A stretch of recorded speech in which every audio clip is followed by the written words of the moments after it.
Eu ainda estava parado no meio do hall quando a frase bateu como um tapa seco no rosto. Vocês dois só atrapalham nossa paz. E meu corpo reagiu antes da minha cabeça entender qualquer coisa. Senti o estômago afundar, a boca secar, as pernas ficarem pesadas demais para dar um passo sequer. O som da música ambiente continuava tocando baixo, educado, como se nada tivesse acabado de acontecer. E isso me confundia ainda mais, porque por dentro tudo tinha acabado de explodir. Eu olhei para a porta automática se fechando, vi apenas o reflexo do vidro tremendo levemente e percebi que meus filhos já não estavam ali. Tinham ido embora rápido demais, sem olhar para trás, como se a gente fosse um pacote esquecido no balcão errado. Meu coração batia descompassado. Eu tentava respirar fundo para não desabar ali mesmo. Senti o rosto quente de vergonha e uma pressão estranha no peito, como se o ar tivesse ficado pesado só para mim.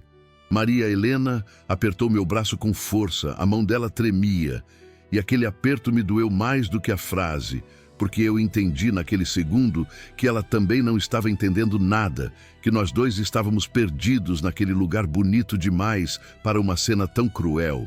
O segurança nos olhava sem saber o que fazer. E isso só aumentava a sensação de exposição, como se todo mundo pudesse ver que algo estava errado, muito errado, mesmo sem saber exatamente o que. Minha cabeça repetia a frase em loop: atrapalham nossa paz, atrapalham nossa paz, como se a nossa existência inteira tivesse sido reduzida a um incômodo descartável. E eu sentia um nó na garganta crescer, porque nenhuma resposta vinha, nenhuma explicação. Só o silêncio e o eco daquela sentença. Eu tentava manter a postura, endireitar as costas, agir como alguém que ainda tem controle. Mas por dentro, tudo estava quebrando ao mesmo tempo. Memórias, confiança, certezas. E eu sabia com uma clareza assustadora que aquilo não era só um abandono mal explicado.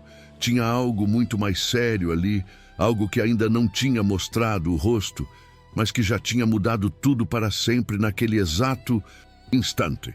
E enquanto eu ficava ali tentando juntar os pedaços do que ainda fazia sentido, uma certeza começou a se formar devagar, pesada, quase sufocante.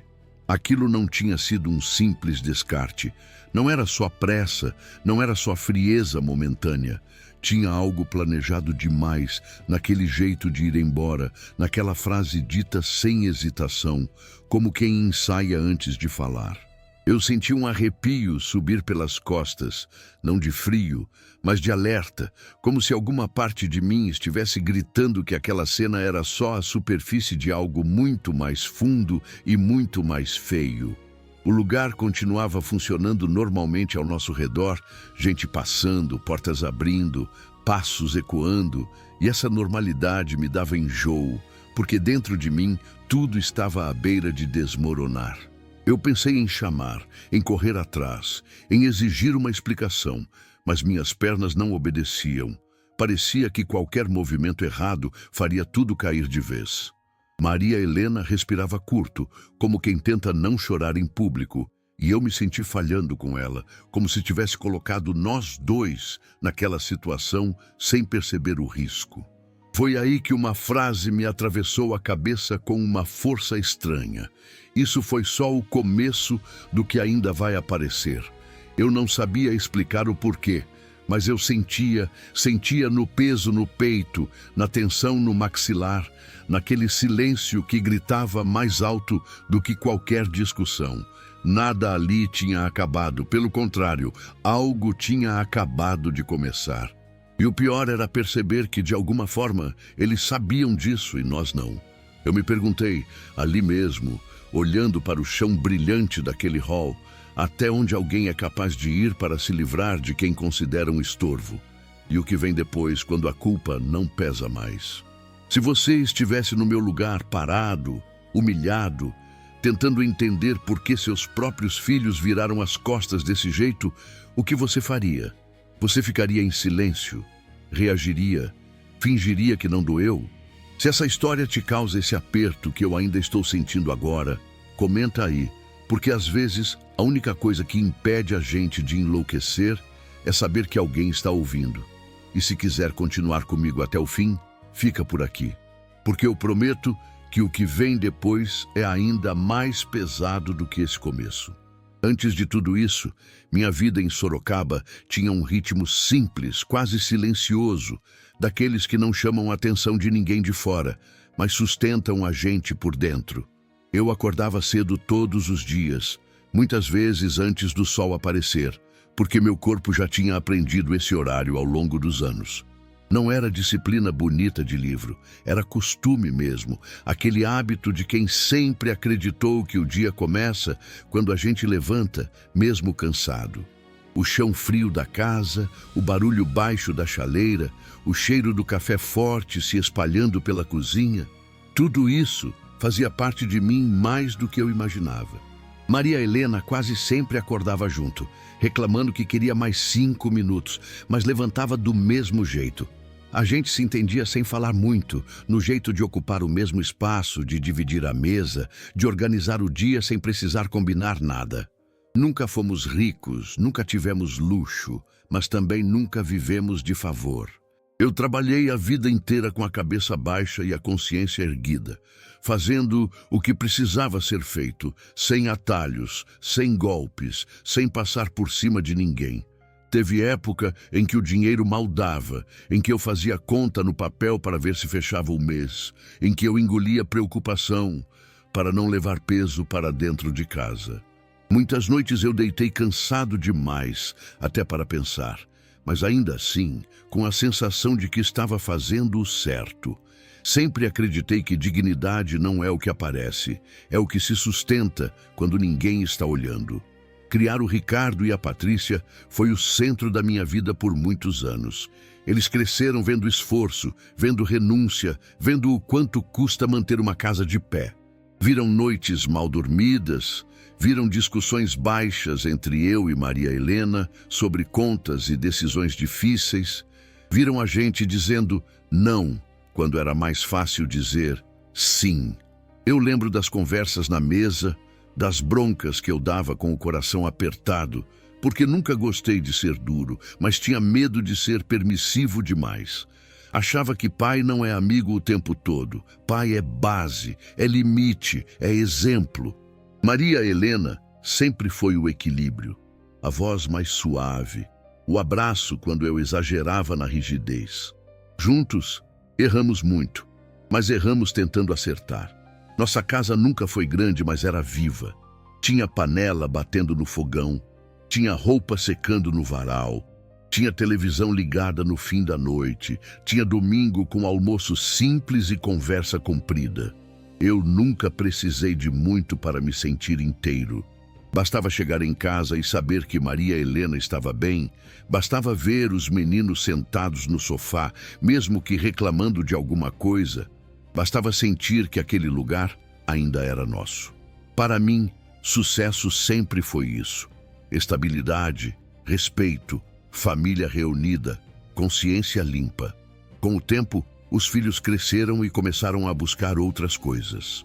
Ricardo sempre quis mais rapidez, mais status, mais aparência. Patrícia foi ficando impaciente com tudo que parecia simples demais. Eu percebia as mudanças, mas tentava não julgar. Pensava que cada geração carrega seus próprios desejos e frustrações. Mesmo quando eu não entendia certas escolhas, eu respeitava. Continuei ligando, convidando para almoçar, insistindo em encontros de família, como quem tenta manter uma ponte firme, mesmo quando o outro lado parece se afastar. Eu e Maria Helena seguimos na nossa rotina em Sorocaba, ajustando o orçamento, cuidando da casa, celebrando pequenas vitórias que só quem viveu do pouco entende. Uma conta paga em dia, uma compra feita sem apertar demais, um almoço tranquilo. A vida seguia simples, previsível, e eu achava que isso era uma virtude. Nunca passou pela minha cabeça que essa mesma simplicidade, que sempre foi nossa força, um dia seria vista como um problema, como algo descartável. Hoje, olhando para trás, o contraste entre aquele homem e o que ficou parado naquele hall em Campinas é brutal. O José Carlos, que existia antes, acreditava profundamente em família, em gratidão, em retorno natural das coisas. Acreditava que o amor investido ao longo de uma vida inteira criava raízes fortes demais para serem arrancadas com facilidade. Talvez tenha sido ingenuidade, talvez confiança demais, mas era assim que eu vivia. Quando lembro de Sorocaba, da nossa rotina, dos detalhes pequenos que pareciam banais, sinto uma mistura de saudade e incredulidade. O rangido do portão, a padaria da esquina, o jeito da Maria Helena dobrar pano de prato, o silêncio confortável do fim do dia. Tudo isso hoje parece coisa de outra vida. E é justamente isso que faz doer tanto. Saber quem eu fui, saber o quanto lutei para ser um homem correto, um pai presente, um marido fiel, e perceber que em algum momento tudo isso perdeu valor para quem eu mais tentei proteger. Talvez seja por isso que aquela cena futura não me destruiu só por causa do abandono. Ela destruiu porque negou uma história inteira. Porque transformou uma vida de esforço em incômodo. Porque me obrigou a encarar a pergunta que eu nunca quis fazer: em que momento deixei de ser pai e passei a ser peso? Foi depois de um desses almoços comuns, num domingo que parecia igual a tantos outros, que a esperança entrou pela porta sem fazer barulho, como se fosse uma visita inesperada que a gente acolhe com o coração aberto só porque está cansado de carregar peso há muito tempo. Ricardo e Patrícia apareceram mais cedo do que o normal, arrumados demais para um encontro simples, com aquele sorriso pronto no rosto e uma pressa disfarçada de animação. Eu lembro do jeito que Patrícia beijou a testa da Maria Helena, um gesto que me pegou de surpresa, porque ela nunca foi muito de carinho assim. E lembro do Ricardo chamando a gente de meus velhos, com um tom leve, quase brincando, como se estivesse tentando construir uma intimidade que nos últimos tempos tinha ficado rara. Eu me sentei e fiquei observando, tentando não demonstrar o quanto aquilo me fazia bem. Eu não queria parecer carente, mas eu era. A verdade é que qualquer sinal de proximidade, qualquer migalha de atenção que parecesse sincera, já acendia uma luz dentro de mim. Eles falaram como quem traz uma solução pronta, como quem finalmente tinha entendido o que era melhor pra gente. Ricardo começou contando de um lugar em Campinas, um condomínio de idosos recém-inaugurado, cheio de conforto, com segurança, com atividades, com cuidado, com tudo do jeito que vocês merecem. Ele disse assim: do jeito que vocês merecem, repetindo como se fosse uma frase bonita o suficiente para consertar o cansaço de anos. Patrícia completou falando do ambiente, da estrutura, do silêncio bom, do jardim, do hall sofisticado, do atendimento. E eu, que sempre fui desconfiado com promessas muito perfeitas, naquele dia eu deixei a desconfiança de lado sem nem perceber. Talvez porque eu quisesse acreditar, talvez porque por dentro eu já vinha cansado de imaginar o futuro como uma sequência de preocupações. Quando o Ricardo falou que lá a gente teria mais tranquilidade, que Maria Helena ia ficar mais segura, que eu teria menos peso nas costas, eu senti um alívio estranho, como se alguém tivesse tirado uma pedra do meu peito por alguns segundos. Eu me peguei imaginando coisas pequenas. Eu e Maria Helena caminhando num lugar mais bonito, conversando sem pressa, ela sorrindo de verdade, sem aquela tensão que aparece quando a gente fala de contas ou de saúde. Imaginei que, quem sabe, a gente poderia finalmente descansar sem culpa. Eu pensei no quanto Maria Helena tinha se dedicado a tudo, no quanto ela merecia viver dias mais leves. E naquele instante, a promessa deles parecia uma reparação, como se o mundo finalmente estivesse devolvendo um pouco do que a gente entregou. Patrícia falava com entusiasmo, mostrava fotos no celular, apontava detalhes, dizia que tinha gente boa, que a gente ia se sentir valorizado. E eu, sem perceber, comecei a construir um futuro dentro da cabeça. Não era nada grandioso. Era um futuro simples, mas com menos medo. Eu cheguei a pensar que talvez fosse o jeito deles dizerem obrigado, sem usar essa palavra. Só que, misturado nesse otimismo, começaram a surgir pequenas coisas que eu não entendi na hora. O sorriso do Ricardo, por exemplo, às vezes chegava rápido demais e sumia rápido demais, como se ele estivesse interpretando um papel e precisasse se lembrar do texto. Patrícia, no meio das explicações, evitava olhar nos meus olhos por mais de 2 segundos. E quando Maria Helena fazia perguntas simples, mas como funciona? Tem médico? Tem alguém de plantão? Ela respondia com um entusiasmo meio automático, cortando o assunto antes que a dúvida se aprofundasse. Eu notei também uma pressa estranha, como se eles quisessem que a decisão fosse tomada ali, naquele mesmo dia, naquele mesmo almoço, como se adiar fosse perigoso. Ricardo dizia, é agora, pai, é oportunidade. Repetia, recém-inaugurado, melhor preço, vagas limitadas. E essa insistência me incomodou um pouco, mas eu empurrei o incômodo para longe, do mesmo jeito que eu sempre empurrei problemas, para não estragar um momento bom. Teve um instante em que Ricardo levantou para atender uma ligação no quintal, e pela janela eu vi o rosto dele mudar. Foi rápido, uma expressão dura, séria, quase irritada, que ele não mostrava pra gente. Ele falou baixo, virou de costas e, quando voltou para a mesa, voltou sorrindo, mas o sorriso parecia colado, não nascido. Patrícia mexeu no copo, fez barulho com a colher, olhou para o relógio 2 vezes e eu achei que fosse ansiedade boa, coisa de quem está planejando algo importante. Hoje, lembrando, eu sinto um frio na barriga, porque aqueles detalhes agora parecem sinais que eu ignorei, não por burrice, mas por esperança. A esperança faz isso com a gente.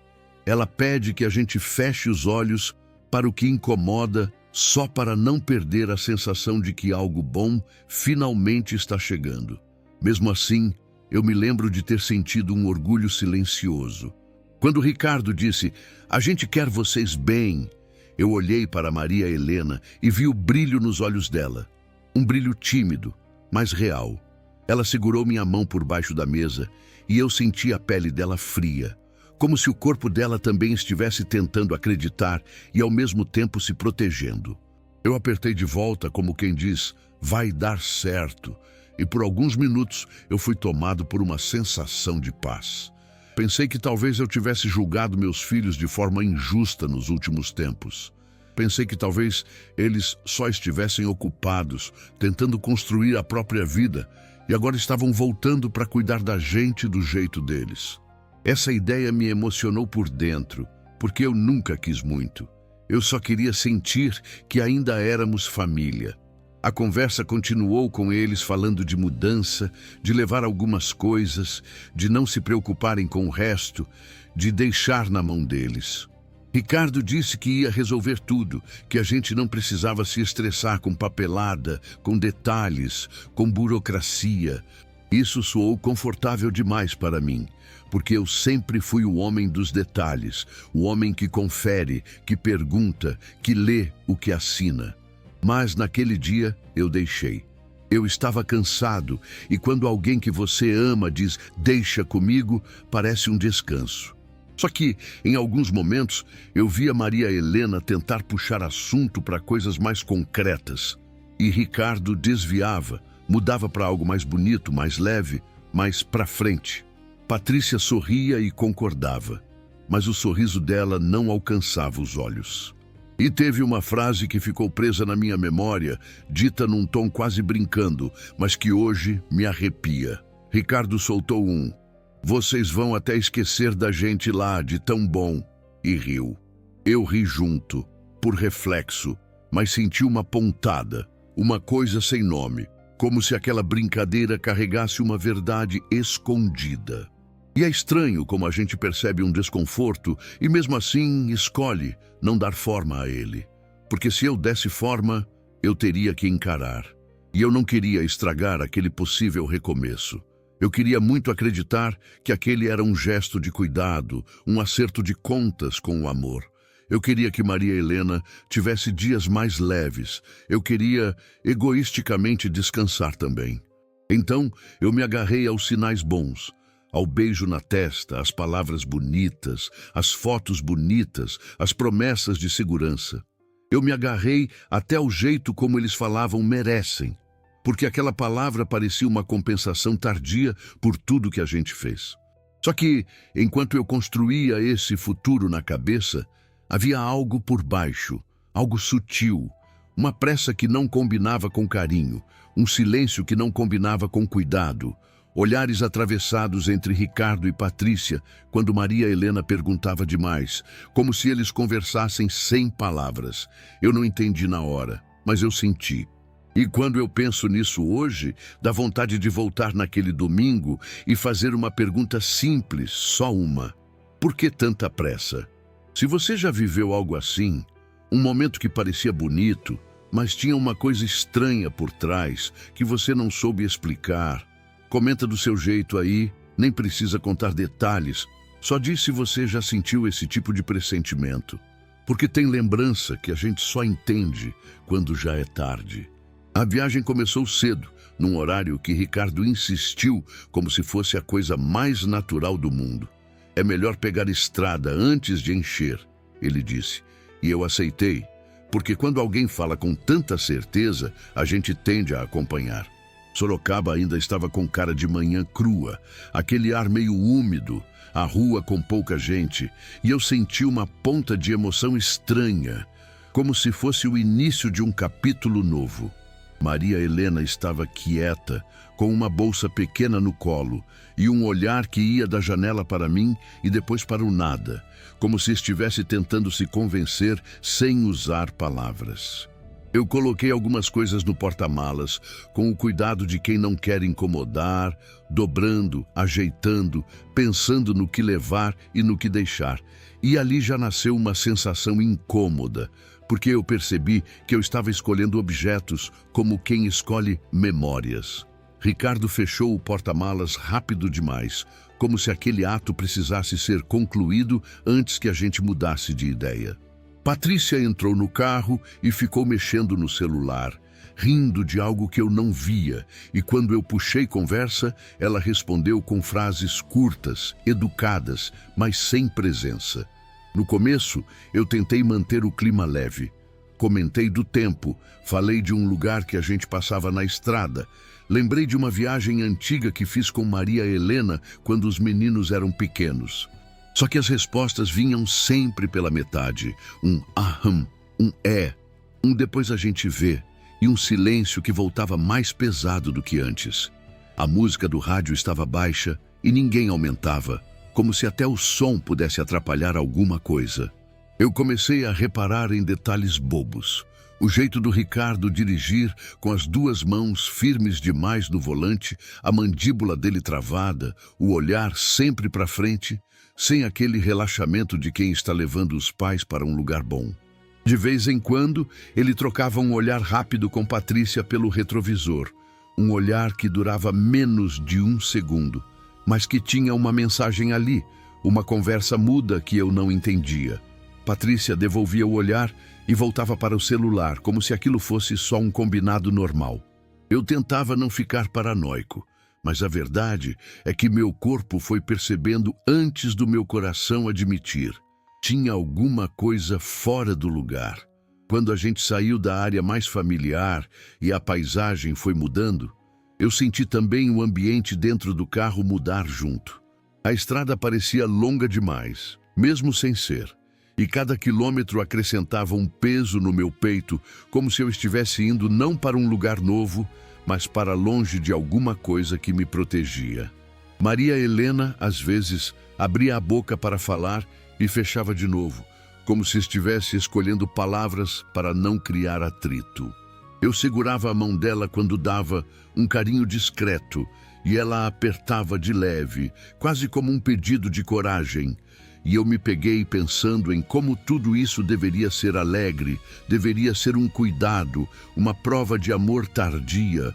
Mas por que então eu estava me sentindo como alguém que está sendo levado sem participar da decisão? Teve um momento em que paramos num posto. Ricardo disse, vai ser rápido. E aquilo soou mais como ordem do que como aviso. Patrícia desceu primeiro, ainda olhando o celular, e eu vi ela sorrir para uma mensagem, e logo em seguida apagar o sorriso quando me viu olhando. Eu fui ao banheiro, lavei o rosto e quando voltei vi Ricardo falando baixo com ela perto da bomba de combustível. Eles pararam de falar no instante em que eu cheguei mais perto. Foi rápido, quase imperceptível, mas eu senti. É como quando você entra numa sala e percebe que estava sendo assunto. Eles fingiram naturalidade. Ricardo apontou para dentro do carro e disse, vamos, pai, para não atrasar. E aquele para não atrasar me incomodou, porque eu não sabia atrasar o quê, não tinha compromisso, não tinha horário combinado com ninguém. Pelo menos não que eu soubesse. Eu olhei para Maria Helena e ela estava com um sorriso pequeno, daqueles que a gente usa para disfarçar medo. Eu queria perguntar se ela estava bem, mas eu não queria fazer cena. O resto do caminho foi uma sequência de sinais que eu engoli sem mastigar. Patrícia comentava de vez em quando sobre como vai ser melhor, mas falava olhando para fora, nunca olhando para nós. Ricardo dizia, confia, dizia, vai ser ótimo, mas parecia falar para si mesmo, como se estivesse repetindo um mantra para não voltar atrás. A cada vez que eu tentava tocar em algum detalhe prático, e a gente vai ter chave? Como funciona a visita? Tem contrato? Ele respondia com a mesma frase vazia. Depois eu explico com calma. Só que a calma nunca vinha, e eu fui ficando com a sensação de que certas perguntas eram proibidas. E quando uma pergunta vira proibida dentro da própria família, alguma coisa já está quebrando. Quando o trânsito de Campinas começou a aparecer, eu senti o coração acelerar. O ar parecia diferente, o cheiro de cidade grande, a pressa nas ruas, e eu me vi fora do meu território. Sorocaba ficou para trás, como se fosse uma casa, fechando a porta devagar. E eu senti uma nostalgia doída, como se eu estivesse saindo da minha própria pele. Ricardo seguia firme, sem comentar nada. E Patrícia, pela primeira vez, guardou o celular e ficou olhando para frente com o rosto sério. Esse detalhe pequeno me deu um frio na barriga. Eu pensei, por que agora ela ficou séria? O que mudou? A gente entrou numa avenida ampla, prédios, vidro, placas, e Ricardo apontou para frente dizendo, é ali. O tom dele não tinha alegria. Era um tom de conclusão. Eu lembro do momento exato em que vi o condomínio pela primeira vez. Por fora, parecia bonito, novo, limpo, um lugar que poderia mesmo ser bom. Só que, ao mesmo tempo, eu senti um aperto que eu não sei explicar. Como se a beleza fosse uma capa, como se algo ali estivesse bem arrumado demais para ser verdadeiro. Maria Helena ajeitou a bolsa no colo com as mãos trêmulas, e eu ouvi minha própria respiração curta. Eu queria acreditar, mas o meu corpo não relaxava. E eu fico pensando até hoje. E eu te pergunto sem querer fazer disso uma coisa ensaiada. É só uma dúvida que ainda me persegue. Você, no meu lugar, teria percebido alguma coisa? Comenta aí do jeito que você quiser, porque talvez eu não tenha percebido por ingenuidade, ou talvez eu tenha percebido e só não tive coragem de aceitar. A gente entrou pela portaria. O portão se fechou atrás do carro com um som seco e naquele claque de metal eu senti, pela primeira vez, que talvez não fosse só uma mudança de endereço. Talvez fosse o começo de uma queda que eu ainda não sabia nomear. O portão fechou atrás do carro com um som seco, metálico, e naquele instante eu senti como se algo tivesse sido trancado junto. Uma parte de mim que não sabia ainda como pedir para sair. Ricardo estacionou perto da entrada principal, desligou o motor rápido demais e desceu sem dizer nada, como se estivesse cumprindo uma tarefa atrasada. Patrícia saiu logo depois, ajeitando a roupa, olhando em volta com uma atenção que não combinava com carinho, mas com cálculo. Eu abri a porta devagar, senti o ar frio do ambiente bater no rosto, aquele ar artificial de lugar novo, limpo, organizado demais. E por um segundo pensei que talvez fosse só nervosismo meu. Maria Helena segurou minha mão com força antes de descer, os dedos gelados, e eu tentei sorrir para ela, um sorriso torto, desses que a gente usa para fingir coragem. O hall era grande, bonito, silencioso. Piso brilhando, paredes claras, um cheiro neutro que parecia não pertencer a ninguém. A música ambiente tocava baixo, algo instrumental, suave, quase gentil demais para o que estava prestes a acontecer. Um segurança estava próximo da porta, em pé, postura reta, e nos observava com curiosidade educada. Ricardo caminhou alguns passos à frente, como quem guia, mas sem olhar para trás, para ver se a gente acompanhava. Patrícia parou ao meu lado por um segundo, mexeu na bolsa, respirou fundo, e eu senti que aquele gesto simples carregava um peso estranho. Eu tentei puxar conversa, perguntei onde a gente ia falar com a administração, quem ia explicar as regras, mas ela respondeu com um já, que não me convenceu. Foi ali, no meio daquele espaço bonito e frio, que tudo desmoronou. Ricardo parou, virou de frente para nós, cruzou os braços e soltou a frase com uma firmeza que não combinava com o filho falando com o pai. Vocês dois só atrapalham nossa paz. Não houve preparação, não houve cuidado, não houve tentativa de suavizar. As palavras saíram secas, diretas, afiadas. Eu senti como se alguém tivesse me empurrado por dentro. O som da frase ecoou na minha cabeça mais alto do que a música do ambiente. Patrícia não me olhava. Olhava para o chão, para o lado, para qualquer lugar que não fosse meu rosto.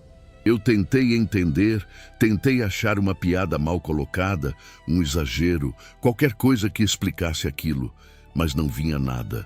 O ar saiu dos meus pulmões de uma vez, como se eu tivesse levado um soco invisível no peito.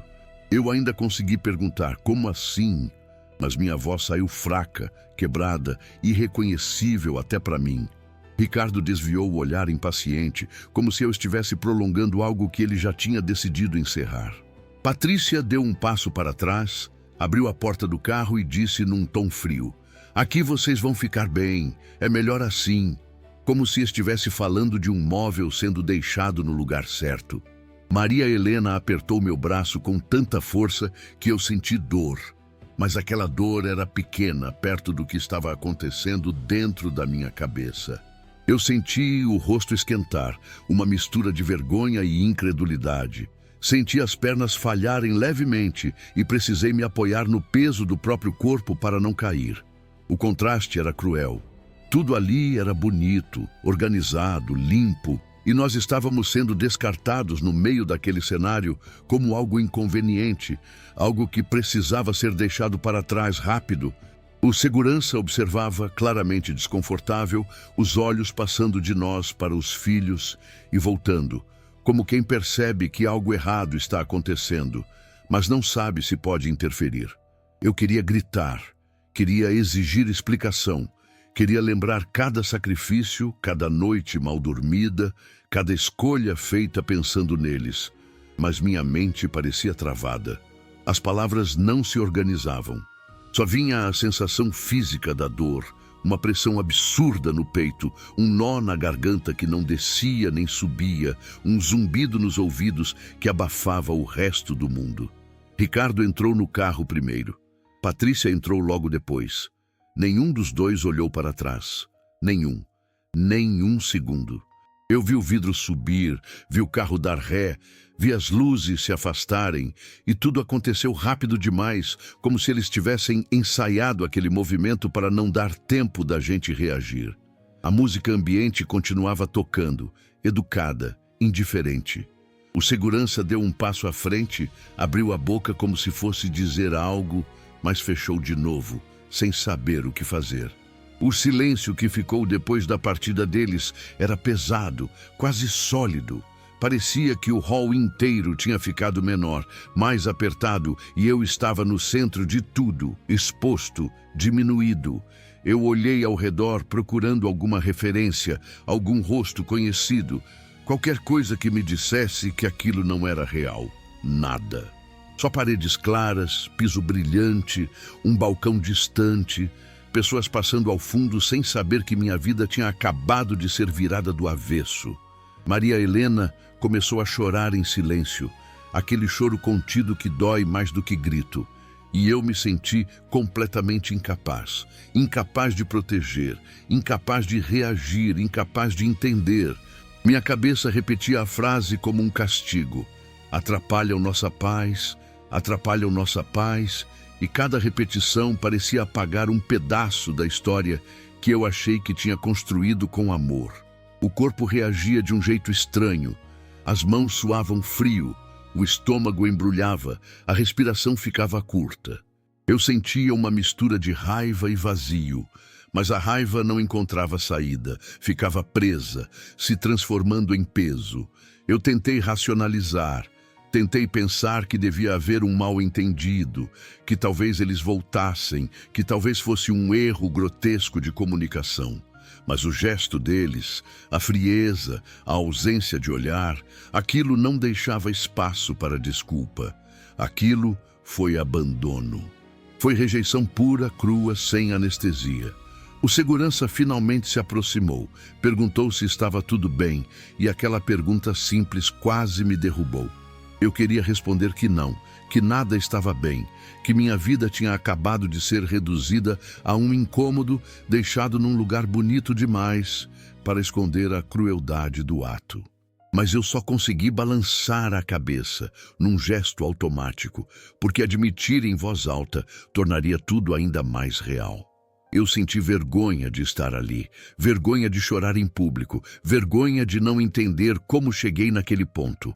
A música continuava, o ambiente continuava funcionando e eu me senti invisível, como se o mundo tivesse decidido seguir sem mim naquele instante. Enquanto eu tentava segurar Maria Helena, enquanto tentava manter uma aparência mínima de dignidade, algo dentro de mim quebrou de vez. Não foi um estalo, foi um rasgo lento. A confiança que eu tinha nos meus próprios filhos se desfez ali, no meio daquele hall, sem plateia, sem drama exagerado, só com um carro indo embora e um silêncio ensurdecedor ficando no lugar. Eu sabia, naquele momento, que nada seria como antes, que aquela cena não era só um episódio triste. Era uma ferida profunda, daquelas que não fecham fácil, daquelas que mudam a forma como a gente olha para o passado, para o presente e para tudo que ainda estava por vir. As primeiras horas depois que o carro sumiu foram um tipo de tempo estranho, como se o relógio continuasse andando, mas eu não estivesse mais dentro dele. Eu lembro de ficar parado com Maria Helena ao meu lado, sentindo o corpo dela tremer, e eu tentando ser firme, sem conseguir nem respirar direito. Eu olhava para a porta por onde eles saíram, como se, a qualquer segundo, fosse acontecer o impossível. Eles voltarem, descerem, dizerem que foi um erro, que se perderam nas palavras, que estavam nervosos, qualquer coisa que devolvesse um pedaço do que arrancaram. Mas nada voltou, só o silêncio, só o barulho baixo da música ambiente. Só gente passando com a vida normal nos olhos, enquanto a minha tinha acabado de virar um buraco. O segurança tentou ajudar, ofereceu água, perguntou se eu queria sentar. Eu agradeci com a cabeça, porque eu não conseguia organizar frases. Minha boca estava seca, a língua parecia pesada e minha mente rodava num círculo sem saída. Como assim? Por quê? O que eu fiz? Em que momento? Eu sentei num sofá bonito que não parecia feito para a dor humana e a sensação foi ainda pior, porque o conforto do estofado contrastava com a miséria que eu sentia por dentro. Maria Helena sentou ao meu lado e ficou olhando para as mãos, como se elas não fossem dela. Eu percebi que ela estava tentando manter o choro baixo, engolindo soluço, e isso me partiu num lugar que eu nem sabia que existia. Porque naquele instante eu não era só um homem humilhado, eu era um marido que não conseguia proteger a mulher do próprio sofrimento. O primeiro impulso foi ligar. Eu peguei o celular com a mão tremendo, procurei o nome do Ricardo e fiquei encarando a tela. Meu dedo travou. Eu liguei e desliguei antes de chamar. Parte de mim queria gritar, exigir, xingar. Outra parte, a parte mais fraca e mais vergonhosa, queria implorar, como se eu ainda pudesse convencer meus filhos de que eu merecia ser tratado como gente. Quando finalmente liguei, chamou até cair. Eu tentei de novo. Nada. Eu mandei mensagem, sem coragem de escrever tudo, só uma frase curta. O que está acontecendo? A mensagem ficou ali, entregue, mas sem resposta. E a ausência de resposta foi outro golpe, porque ela dizia o que a frase não tinha dito. Não importa. A gente foi encaminhado para uma sala pequena. Disseram que iam chamar alguém da administração. Eu assentia, mas por dentro eu só queria desaparecer. Eu sentia vergonha como se fosse culpa. Eu sentia raiva como se fosse pecado. Eu sentia um vazio tão grande que parecia que alguém tinha tirado o chão do meu peito e deixado só espaço. Eu olhava para Maria Helena e ela parecia menor, encolhida, como se tivesse envelhecido 10 anos em meia hora. E isso me dava um ódio silencioso, um ódio que não tinha para onde ir. Eu não sabia se odiava meus filhos, se odiava a mim por não ter percebido, se odiava a vida por permitir uma coisa dessas. Eu só sabia que alguma coisa dentro de mim estava quebrada. E não era só confiança, era uma parte da minha identidade. Quando finalmente ficamos sozinhos num quarto provisório, as coisas ficaram ainda mais reais. O barulho do corredor era distante e o silêncio do quarto era pesado, grosso. Maria Helena deitou sem tirar o sapato, como se o corpo dela tivesse desligado. Eu sentei na beira da cama e fiquei olhando para a parede, tentando entender como eu tinha saído de Sorocaba, achando que estava indo para um lugar seguro, e cheguei ali me sentindo descartável. A cabeça não para. Ela volta e volta e volta na cena. Eu via o rosto do Ricardo falando a frase, via o jeito da Patrícia evitando meus olhos, via o carro indo embora. E cada vez que eu revivia, parecia que doía de novo, como se a memória tivesse dentes. Naquela primeira noite, eu quase não dormi. Quando fechava os olhos, meu corpo reagia com sobressalto, como se eu estivesse caindo. Eu levantava, andava devagar pelo quarto, olhava pela janela para um pedaço de cidade que não era minha. Sentia uma solidão que eu não tinha sentido nem nos piores dias de trabalho. E o pior não era só estar longe de casa, era estar longe de qualquer explicação. Eu me perguntava se eu tinha sido um pai ruim, se eu tinha falhado em alguma coisa que não percebi, se eu tinha sido duro demais. Se eu tinha sido mole demais, se eu tinha dito algo que marcou, se eu tinha feito algum erro que na cabeça deles justificava esse descarte. E a mente faz uma coisa cruel. Ela pega toda a sua história e começa a procurar provas contra você. Começa a te julgar como se você fosse réu, e você não tem advogado, não tem pausa, não tem descanso. No dia seguinte, a exaustão bateu como peso físico. Eu me olhei no espelho e vi um homem com os olhos fundos, a pele sem cor, a expressão perdida. E foi aí que eu senti a autoconfiança se dissolver, porque eu sempre me achei alguém firme, alguém que aguenta, alguém que resolve. E de repente eu estava ali, sem resposta, sem direção, tentando não desmoronar na frente da Maria Helena. Eu sentia raiva, mas também sentia medo. Medo do que viria. Medo de estar preso num lugar que não era meu. Medo de que aquilo fosse definitivo. Medo de que meus filhos estivessem, de alguma forma, apagando a gente da própria vida como se a gente fosse um capítulo vergonhoso. Aos poucos, o choque foi dando lugar a uma dor mais profunda, uma dor que não grita, mas corrói. Eu percebi que não era só sobre morar num lugar novo, era sobre ser rejeitado, ser tratado como um incômodo, ser descartado como se o amor que eu dei fosse irrelevante. E eu não desejo isso para ninguém, porque mexe com uma parte íntima da gente, com o valor próprio, com a sensação de pertencer ao mundo. Eu queria te perguntar uma coisa de verdade, sem teatro, porque talvez você entenda esse sentimento melhor do que eu consigo explicar. Já sentiu algo que fez você duvidar do seu próprio valor? Se isso já passou pela sua vida, Comenta aí do seu jeito, só para eu saber que eu não estou sozinho nessa sensação. Porque tem dor que só fica suportável quando a gente percebe que alguém em algum lugar entende. E enquanto eu tentava juntar forças, eu percebia o quanto o corpo cansa quando a alma apanha. Cada gesto simples virava esforço. Cada pensamento virava pedra. Eu ouvia a respiração da Maria Helena e pensava que eu precisava ser forte por nós dois. Mas eu não sabia mais de onde tirar força. Eu só sabia que aquela queda não tinha terminado ali no hall. Ela tinha começado ali e agora estava se espalhando por dentro, silenciosa. E eu ainda não fazia ideia do que mais estava escondido por trás daquela frase, daquele abandono, daquele "atrapalham nossa paz", que continuava ecoando como uma sentença.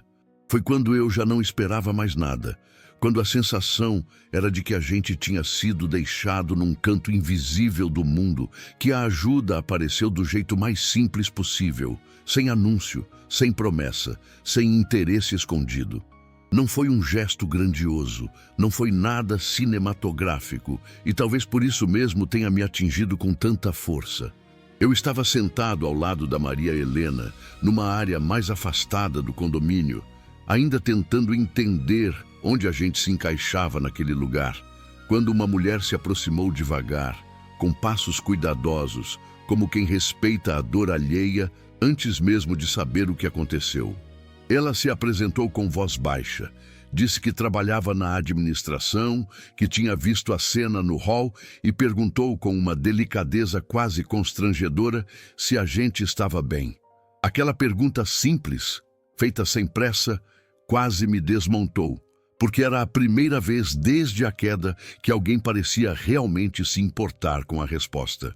Eu tentei responder de forma automática, dizer que sim, que estava tudo bem, porque a gente aprende a fazer isso para não incomodar. Mas a voz falhou no meio da frase e eu percebi que não dava mais para fingir. Ela não insistiu, não pressionou, só puxou uma cadeira e sentou na nossa frente no mesmo nível, sem aquela postura de autoridade que diminui. Disse que não precisava explicar nada, se não quisesse, que às vezes o silêncio já dizia o suficiente. Aquilo me deu um alívio estranho, como se alguém tivesse aberto uma janela num quarto sem ar. Maria Helena começou a chorar de verdade pela primeira vez, um choro solto, cansado, e a mulher apenas colocou a mão sobre a dela sem dizer nada, deixando que aquele momento existisse. Depois, quase como quem pede licença para ajudar, ela explicou que o condomínio tinha regras, tinha processos, mas que, acima de tudo, tinha pessoas, e que ninguém ali merecia ser tratado como peso. Falou devagar, olhando nos nossos olhos, e cada palavra parecia devolver um pedaço da dignidade que tinha sido arrancada no hall. Ela nos levou até uma sala mais tranquila, longe da movimentação, ofereceu café, água, perguntou se a gente precisava de algo naquele instante. Não perguntou quem eram nossos filhos, não quis saber detalhes que pudessem virar julgamento. Só quis saber do agora. E isso foi um choque para mim, porque eu tinha acabado de ser rejeitado por quem deveria me conhecer profundamente. E ali estava alguém que não nos conhecia, fazendo mais do que eles. Aos poucos, outros rostos foram aparecendo. Um funcionário que passou e desejou boa tarde olhando nos olhos. Uma senhora que cruzou com a gente no corredor e sorriu com gentileza, sem curiosidade, só humanidade. Pequenos gestos que juntos começaram a criar um contraste quase doloroso com o que tinha acontecido horas antes. Era estranho perceber que estranhos estavam nos tratando com mais respeito do que nossos próprios filhos. Essa percepção machucava, mas ao mesmo tempo aquecia, porque mostrava que o mundo não tinha acabado inteiro, só uma parte dele.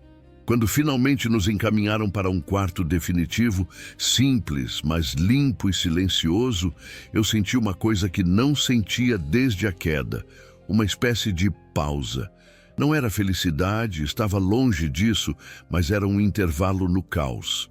Maria Helena sentou na cama e respirou fundo, como se o corpo dela estivesse se permitindo descansar depois de muito tempo em alerta. Eu fiquei em pé por um instante olhando ao redor e pensei que aquele espaço, mesmo estranho, não carregava hostilidade. Não era lar, mas também não era rejeição, e isso já era alguma coisa. Mais tarde, a mesma mulher voltou para saber se precisávamos conversar, se queríamos esclarecer alguma coisa, se havia alguém para quem ligar. Quando eu disse que não, que naquele momento a gente só precisava de tempo, ela assentiu sem questionar, como se entendesse que algumas dores não se resolvem com o telefone. Antes de sair, ela disse uma frase simples, quase comum, mas que ficou ecoando dentro de mim. Aqui, vocês não são um problema. Eu não respondi na hora. Só depois, quando a porta fechou, eu senti os olhos encherem de novo, porque aquela frase fazia um contraste brutal com tudo que eu tinha ouvido dos meus filhos. Naquela noite, pela primeira vez desde o abandono, eu consegui dormir algumas horas seguidas. Não foi um sono tranquilo, mas foi um descanso possível. A sensação de estar em um ambiente onde ninguém nos queria expulsar, onde ninguém parecia apressado em se livrar da nossa presença, trouxe um alívio físico. Eu acordei de madrugada e ouvi o silêncio do corredor, um silêncio diferente do silêncio pesado do hall. Era um silêncio neutro, que não julgava. Eu pensei em como a bondade às vezes aparece sem aviso, justamente quando a gente está convencido de que não merece mais nada. No dia seguinte, pequenos gestos continuaram acontecendo. Um funcionário que explicou as rotinas com paciência. Alguém que perguntou se Maria Helena precisava de algo específico. Um bom dia dito com naturalidade. E cada um desses gestos, por menor que fosse, funcionava como um remendo invisível numa ferida aberta. Não apagava o que aconteceu, não resolvia o futuro, mas mostrava que ainda existia humanidade disponível no mundo, mesmo depois de uma traição tão dura. Eu senti vergonha por precisar disso. Um pouco. Orgulho ferido, aquela ideia antiga de que homem tem que aguentar tudo sozinho. Mas senti, acima de tudo, gratidão. Gratidão por perceber que a frieza que nos machucou não era regra absoluta, que havia pessoas capazes de acolher sem conhecer nossa história, sem querer nada em troca. Aquilo me deu um choque emocional forte, porque me obrigou a aceitar ajuda, algo que eu sempre fiz com dificuldade. E aceitar ajuda, naquele momento, foi também aceitar que eu estava ferido, que eu não dava conta sozinho e que isso não me diminuía. A esperança não voltou de uma vez. Ela não chegou inteira, não chegou bonita. Ela voltou devagar, tímida, quase desconfiada, como um animal machucado que se aproxima sem saber se pode confiar. Mas voltou. Voltou no jeito respeitoso com que falavam com a gente. Voltou na sensação de que ali, naquele novo cenário inesperado, a nossa existência não incomodava ninguém. E isso, depois de tudo, era mais do que eu tinha coragem de pedir. Com o passar dos dias, quando o barulho da queda começou a virar um silêncio constante, eu fui entendendo uma coisa estranha sobre dor. Ela não fica o tempo todo gritando. Às vezes, ela só senta do seu lado e te obriga a lembrar. E foi nessas horas, quando Maria Helena já conseguia respirar um pouco melhor e eu começava a caminhar pelos corredores do condomínio sem sentir que todo mundo estava me olhando, que eu lembrei da caixa. Não foi uma lembrança bonita. Foi como lembrar de um lugar onde você enterrou algo que não queria encarar. Eu não pensei nela por acaso. Eu pensei porque, pela primeira vez, eu estava diante de uma pergunta que eu vinha evitando há anos. E se um dia eu precisasse me proteger dos meus próprios filhos? Essa pergunta me dá vergonha até hoje, porque pai nenhum quer admitir que um dia precisou guardar prova contra o próprio sangue. Mas a verdade é que eu não comecei a guardar aquilo por vingança, nem por maldade. Eu comecei por instinto, por um pressentimento que foi crescendo aos poucos, do mesmo jeito que uma rachadura aparece numa parede e você finge que não viu até que ela atravessa tudo. Anos atrás, eu comecei a perceber conversas cortadas, mudanças de humor, aquela pressa deles quando o assunto era dinheiro, documentos, assinatura. Ricardo sempre foi bom de fala, sempre soube convencer, e Patrícia sempre soube fazer a gente se sentir culpado por perguntar demais. E teve um dia específico em que eu vi os dois discutindo baixinho na cozinha da minha casa em Sorocaba, achando que eu não estava por perto. Eu não ouvi tudo, mas ouvi palavras soltas que não combinavam com filhos falando de família. Se ele não assinar, depois a gente resolve.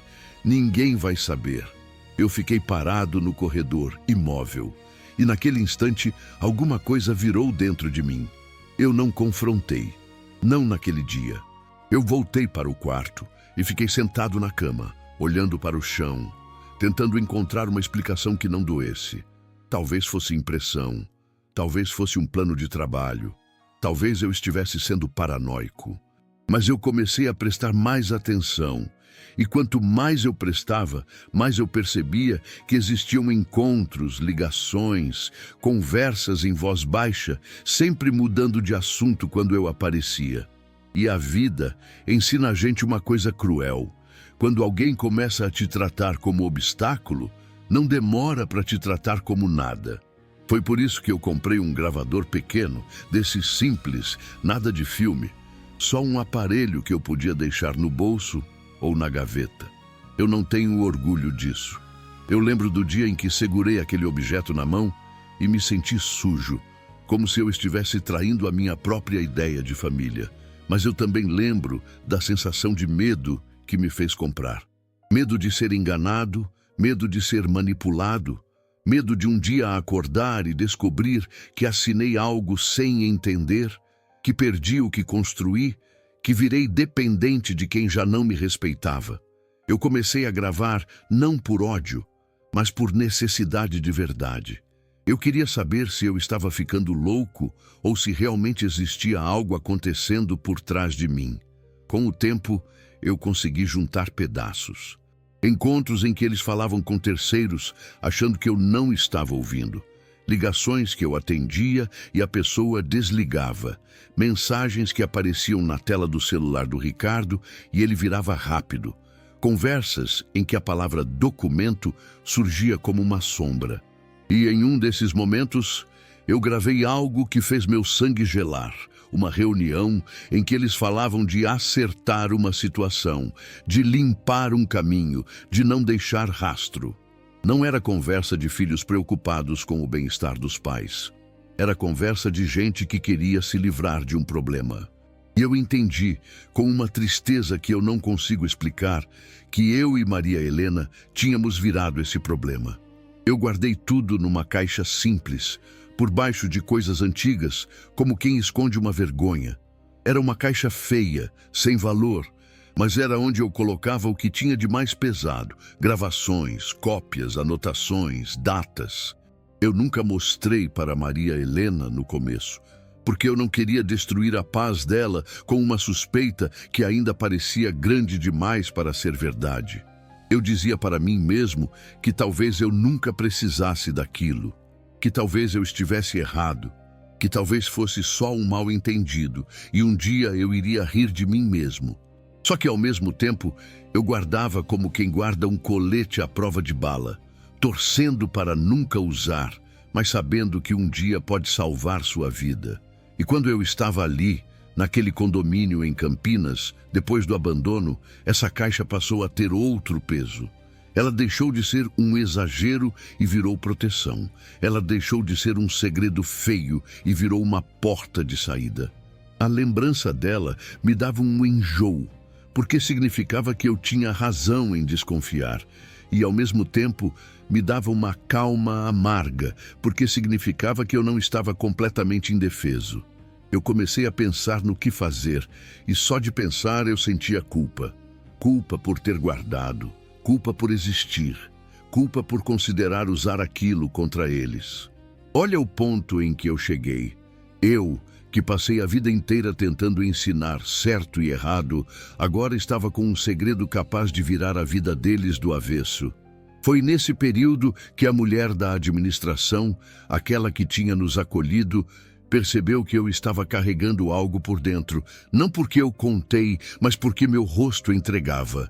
Ela perguntou se eu tinha alguém de confiança, se eu tinha documentos, se eu precisava de orientação, e a palavra documentos abriu uma rachadura em mim. Eu fiquei quieto por uns segundos, e pela primeira vez eu senti vontade de falar. Não por desabafo, mas porque eu entendi que aquilo era grande demais para eu segurar sozinho. Eu disse com a voz baixa, quase como quem confessa um pecado: eu tenho umas coisas guardadas, umas gravações. Ela não arregalou os olhos, não me julgou, só respirou fundo e disse: então isso é mais sério do que parece. E quando ela disse isso, eu senti o mundo inclinar um pouco, porque até ali eu estava tentando sobreviver ao abandono. Mas naquele instante, eu percebi que a história não era só sobre um casal largado num hall. Era sobre algo maior, algo que vinha sendo construído por trás há tempo demais. Eu senti como se estivesse diante de uma porta trancada, que eu não queria abrir, mas que agora eu era obrigado. E ao pensar em abrir, minhas mãos suavam, meu coração acelerava, a garganta apertava como se o corpo avisasse: cuidado, porque depois que você abre, não dá para fingir que não viu. Eu lembro do dia em que peguei a caixa de volta, já com a decisão de olhar tudo com calma. Eu abri devagar, como se estivesse abrindo uma ferida. O cheiro de papel guardado, o peso dos objetos, o som pequeno da tampa, tudo parecia mais alto do que deveria. Eu olhei para Maria Helena e vi medo e confiança no mesmo olhar, como se ela não soubesse o que estava ali, mas soubesse que aquilo era importante. E eu pensei: isso pode mudar tudo. Pode nos proteger, pode nos dar voz, mas também pode quebrar de vez o que restou de família. E é nesse ponto que eu fico te perguntando de forma bem humana, sem resposta certa, porque eu mesmo não tinha. Se você estivesse no meu lugar, com algo tão grande nas mãos, algo capaz de virar o jogo e expor verdades que ninguém imagina, o que você faria? Guardaria para sempre? Usaria? Perdoaria? Comenta aí do seu jeito, só para eu entender se eu sou o único que se sente dividido entre proteger a própria dignidade e ainda tentar não destruir o pouco que sobrou por dentro. Eles voltaram num fim de tarde em que o céu estava meio cinza, daquele jeito que parece antecipar tempestade, e eu lembro porque foi a primeira vez, desde o abandono, que eu senti meu corpo ficar frio por dentro antes mesmo de ver o rosto deles. Eu estava no corredor perto da recepção, esperando Maria Helena terminar uma conversa com uma funcionária, quando ouvi passos apressados e vozes que eu conhecia melhor do que gostaria. Meu estômago afundou. Não era saudade, era alerta. Era o instinto dizendo: agora vem a parte em que tentam te dobrar. Ricardo apareceu primeiro, com a mesma roupa boa, o mesmo perfume forte, o mesmo jeito de ocupar espaço, como se o mundo devesse abrir caminho. Patrícia vinha logo atrás, arrumada, com aquele sorriso que não chegava nos olhos. E a coisa mais estranha foi ver os dois tentando parecer preocupados, como se o que fizeram tivesse sido apenas um desencontro. Ricardo abriu os braços num gesto falso de acolhimento e soltou um pai alongado, como se a palavra fosse suficiente para apagar a cena do hall. Eu senti a garganta apertar, mas não foi emoção boa. Foi a lembrança do "vocês atrapalham nossa paz", batendo de novo. Só que dessa vez não me derrubou. Dessa vez ela me levantou. "Vocês estão bem?" Patrícia perguntou numa voz mansa demais, treinada demais. Eu olhei para ela por um segundo e pensei no quanto aquele tom era ofensivo. Não pelo que dizia, mas pelo que fingia. Maria Helena chegou do meu lado e eu senti a mão dela procurar a minha, como quem pede coragem. Eu segurei firme e foi nesse instante que eu percebi que eu não estava mais pedindo nada. Eu estava sustentando. Ricardo começou a falar rápido, sem pausa, como quem tenta controlar o rumo antes que a verdade apareça. Disse que foi um mal-entendido, que a gente estava nervoso, que vocês levaram a frase para o lado errado. Eu quase ri. Não de humor, mas de incredulidade. Como alguém leva uma frase dessas para o lado errado? Ele continuou tentando parecer razoável. Pai, você sabe como é. A gente só quer o melhor para vocês. E também, esse lugar aqui é caro. Tem contrato, tem burocracia. A gente precisa resolver umas coisas.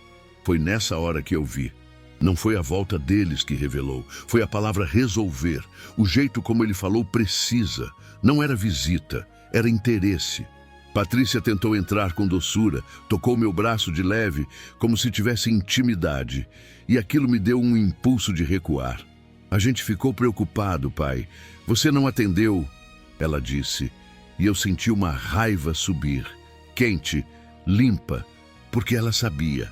Ela sabia, e mesmo assim tentava se colocar como vítima do próprio abandono.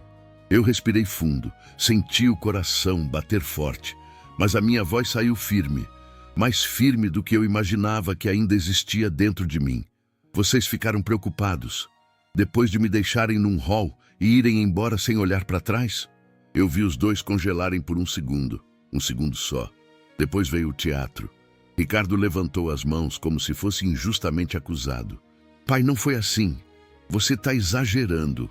Exagerando. Aquela palavra foi como gasolina.